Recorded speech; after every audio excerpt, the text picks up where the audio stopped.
Hello everyone, आज हामी स्क्रैचमा simple मल्टिप्लिकेशन्स प्रोग्राममा आउँदैछौँ। मल्टिप्लिकेशन्स अफ टू नम्बर युजुअली दुईटा नम्बर इन्टर गर्छ अनि त्यो दुईटा नम्बरको मल्टिप्लिकेसन रिजल्ट चाहिँ हामीले डिस्प्ले गर्छौँ। सो सबैभन्दा पहिला इभेन्टबाट वेन ग्रीन फ्ल्याग क्लिक भन्ने तानौँ। सो दुईटा भेरिएबल्स बनाऊँ दुईटा नम्बर स्टोर गर्नको लागि हैन तीनटा भेरिएबल बनाऊँ अनि एउटा चाहिँ लास्ट चाहिँ रिजल्ट स्टोर गर्नलाई। So num1 variable num2 variable अनि यसको रिजल्ट स्टोर गर्नलाई चाहिँ product लेख्छ है त प्रोडक्ट। सो तीनटा भेरिएबल बनाएँ। सो अगेन युजरबाट केही डेटा लिनको लागि एक्स ब्लक युज गरेँ। सो इन्टरलाई एक्स गरेँ इन्टर फर्स्ट नम्बर भनेर फर्स्ट नम्बर।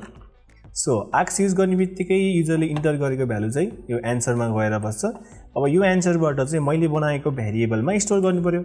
सो त्यसको लागि सेट ब्लक युज गरेर माई भेरिएबललाई चेन्ज गरेर मलाई चाहिँ num1 मा स्टोर गर्न मन लागेको एन्सरमा भएको भ्यालु। सो यसलाई चेन्ज गरेर num1 गरेँ।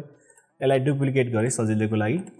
अनि सेकेन्ड नम्बर इन्टर गर्नको लागि मेसेज सेकेन्ड नम्बर लेखेँ। सो सेकेन्ड नम्बरमा सेकेन्ड टाइम इन्टर गरेको भ्यालु चाहिँ num2 भन्ने भेरिएबलमा स्टोर गर्नु पर्यो। सो अब सेट माई भेरिएबल नै ताने। अब यसमा चाहिँ प्रोडक्ट गर्छु। अब यो दुईटा नम्बर 1 र नम्बर 2 मल्टिप्लाई गरेर आएको रिजल्टलाई प्रोडक्ट भन्ने भेरिएबलमा स्टोर गर्न चाहन्छु। त्यसैले मैले सेट प्रोडक्ट भन्ने बनाएँ। सो अपरेटर्सबाट यहाँ मल्टिप्लिकेसनको लागि छ अपरेटर। सो फर्स्टमा चाहिँ हामीले num1 हाल्नु पर्यो ओभल सेपमा num1 num2। सो अब यो रिजल्टलाई डिस्प्ले गर्नु पर्यो भने अगेन सेभ ब्लक युज गर्ने लुक्सबाट सेभ ब्लक पनि मैले चाहिँ जोइन अपरेटर युज गर्छु। अपरेटरबाट जोइन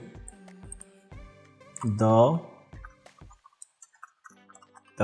प्रोडक्ट इज भनेर अर्को ओभल सेपमा चाहिँ भेरिएबलबाट प्रोडक्ट निकाल्छु। फर एक्जाम्पल सिम्पल क्यालकुलेसन्स गरौँ 2 into 3 6 हो। यस अब अर्को ट्राई गरौँ 3 into 5 भन्दा हो। यसरी हामीले सिम्पल मल्टिप्लिकेसन प्रोग्राम पनि गर्न सक्यौँ। Thank you everyone.